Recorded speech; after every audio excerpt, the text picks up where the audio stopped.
ஆண்டவரும் இரட்சகருமாகிய இயேசு கிறிஸ்து நாமத்தினாலே அனைவரையும் வாழ்த்துகிறேன். கர்த்தருடைய பரிசுத்த நாமம் மகிமைப்படுவதாக. இந்த நாளிலும் தியானிக்கும்படியாக தெரிந்து கொள்ளப்பட்ட தலைப்பு சமாதானம். இந்த சமாதானம் என்ற ஒரு காரியத்தை வேதத்திலே பல இடங்களிலே நாம் பார்க்க முடியும். இப்பொழுது பல இடங்களிலே பார்க்கிறதான இந்த சமாதானத்தில் ஒரு குறிப்பிட்ட காரியங்களை நாம் தியானித்து நாம் ஜெபிக்கும் பொழுது கர்த்தர் நமக்கு அந்த சமாதானத்தை வாழ்க்கையில் தர வல்லவராக இருக்கிறார். நம்முடைய இயேசு கிறிஸ்து சமாதான பிரபுவாக இருக்கிறார். இயேசுவாலே அன்றி வேறொருவராலும் நமக்கு சமாதானத்தை தர முடியாது. இயேசு தருகிற சமாதானம் மாத்திரமே நிரந்தரமாக இருக்கும். அருமையானவர்களே, இயேசு தருகிற இந்த சமாதானத்தை பெற்றுக்கொள்ள நாம் இந்த வேத தியானத்தை தொடர்ந்து தியானித்து நாம் ஜெபிக்கும் பொழுது கர்த்தர் நம்முடைய வாழ்க்கையிலே அற்புதங்களையும் அதிசயங்களையும் செய்ய வல்லவராயிருக்கிறார். சமாதானம் என்றால் என்ன என்று ரோமர் 14:17 இவ்வாறாக கூறுகிறது. தேவனுடைய ராஜ்யம் சமாதானமாக இருக்கிறது என்று சொல்லி. ரோமர் 8:6 நாம் பார்க்கும் பொழுது ஆவியின் சிந்தை சமாதானமாக இருக்கிறது. ஆவியின் சிந்தை, அதாவது நாம் ஒரு காரியத்தை செய்ய நினைக்கிற பொழுது அது கர்த்தருக்கு விருப்பமான ஒரு காரியம்தான், கர்த்தர் செய்ய விரும்புகிற ஒரு காரியம்தான் என்ற ஒரு சமாதானம் நம்முடைய மனதிலே நிலைவரப்பட வேண்டியது மனதிலே ஏற்பட வேண்டியது மிகவும் அவசியமாக இருக்கிறது. அப்படிப்பட்ட ஒரு சமாதானத்தை ஆவியானவர் நமக்கு தர வல்லமையுள்ளவராக இருக்கிறார். ஏதோ சமாதானம் என்பது சண்டை சச்சரவுகள் இல்லாத ஒரு சூழல் மாத்திரமல்ல, அது தேவ பிரசன்னம் நிறைந்த ஒரு சூழலாக இருக்கிறது. அதாவது சமாதானமான ஒரு சூழலிலே தேவ சித்தம் மற்றும் செயல்படுகிற ஒரு சூழல் சமாதானம் என்று அழைக்கப்படுகிறது.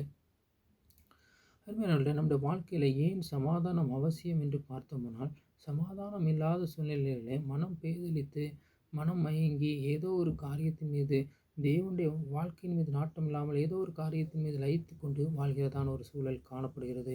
ஆனால் சமாதானமான வாழ்க்கையிலே நம்முடைய மனம் ரம்மியமாய் வாழ்க்கையின் மீது ஈடுபாடு கொண்டவர்களாய் தேவனுக்கு பிரியமானவர்களாய் வாழ ஒரு சூழல் ஏற்படுகிறது. இந்த சமாதானம் அப்போஸ்தலர் 9:31 பக்தி விருத்தி அடைவதற்கு நமக்கு சமாதானம் அவசியமாக இருக்கிறது.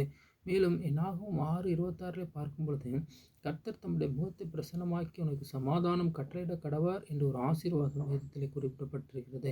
எனவே அப்படிப்பட்ட நன்மையான ஆசீர்வாதங்களை நாம் நம்முடைய வாழ்க்கையிலே சுதந்திரித்துக் கொள்ள சமாதானம் அவசியமாய் இருக்கிறது. இந்த சமாதானம் யாருக்கெல்லாம் கிடைக்கும் என்று சொல்லி பார்ப்போமானால், சங்கீதம் 29:11 நாம் திருப்பிக் கொள்ளும் பொழுது கர்த்தர் தம்முடைய ஜனத்திற்கு சமாதானம் அருளுகிற தேவனாய் இருக்கிறார். நாம் கர்த்தரின் ஜனமாக தெரிந்து கொள்ளப்பட்ட ஜனமாய் இருப்போமானால் நமக்கு அந்த சமாதானம் கட்டாயம் கிடைக்கும். எனவே நாம் கர்த்தரின் ஜனமாய் இருந்தும் சமாதானத்தை சுதந்திரித்துக் கொள்ளாவிட்டால் நாம் நம்முடைய வழிகளை சீராக்கி தேவனுக்கு ஒப்புரவாகி இந்த சமாதானத்தை பெற்றுக்கொள்ள வேண்டியது மிகவும் அவசியமாக இருக்கிறது. அடுத்ததாக சங்கீதம் 37:37 பார்க்கும் பொழுது உத்தமர்களுக்கும் செம்மையானவர்களுக்கும் சமாதானம் கிடைக்கும். சங்கீதம் 125:5 பார்க்கும் பொழுது இஸ்ரவேலுக்கு சமாதானம் உண்டு என்று சொல்லப்பட்டிருக்கிறது. நாம் ஆவிக்குரிய இஸ்ரவேலராக கர்த்தரால் தெரிந்து கொள்ளப்பட்ட சிரேஷ்டபுத்திர பாகமாக இருப்போமானால் சமாதானம் நமக்கு வாக்கு பண்ணப்பட்டிருக்கிறது. அந்த சமாதானத்தை நம்முடைய எல்கைகளிலே நம்முடைய வாழ்க்கையிலே பெற்று அனுபவிக்க வேண்டியது நம் ஒவ்வொரு மீது விழுந்த கடமையாக இருக்கிறது. ஏசாயா 54:13 சொல்கிறது, கர்த்தரால் போதிக்கப்பட்ட பிள்ளைகளுக்கு சமாதானம் கிடைக்கும் என்று சொல்லி. இப்படிப்பட்ட மேலான சிலாக்கியமாகிய சமாதானத்தை சமாதான பிரபுவாகிய இயேசுவிடமிருந்து நாம் பெற்றுக்கொள்ள நாம் வேண்டியது மிகவும் அவசியமாக இருக்கிறது. இப்படிப்பட்ட மேலான சிலாக்கியத்தை பெற்றுக்கொள்ள நாம் பிலிப்பியர் 4:6-7 வேண்டுதல் செய்ய வேண்டியது அவசியமாக இருக்கிறது. எல்லா காரியங்களை குறித்தும் நாம் வேண்டுதல் செய்து அந்த சமாதானத்தை பெற்றுக்கொள்ள வேண்டியது அவசியமாக இருக்கிறது.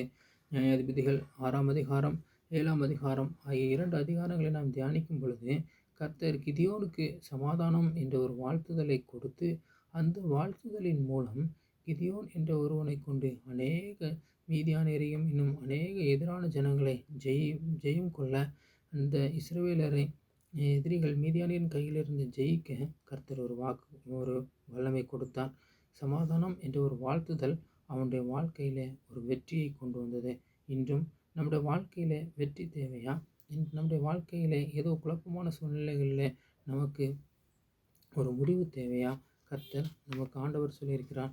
யோவான் 14:27 சமாதானத்தை உங்களுக்கு வைத்து போகிறேன், என்னுடைய சமாதானத்தை உங்களுக்கு கொடுக்கிறேன் என்று சொல்லி. எனவே சிலுவையில் அறையப்பட்ட நம்முடைய நாதர் இயேசு கிறிஸ்துவை நாம் நோக்கி பார்க்கும் பொழுது இந்த சமாதானம் நமக்கு கிடைப்பது அதிக உறுதியான ஒரு காரியமாக இருக்கிறது. நாம் ஜெபிப்போம்.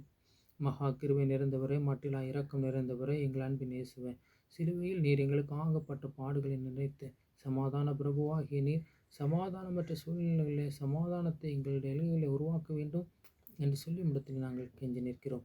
வழி நடத்தும் உங்களுடைய நாமத்தை மைமைப்படுத்தும் இயேசுவின் மூலம் ஜெபிக்கிறோம் நல்ல பிதாவே. ஆமென்.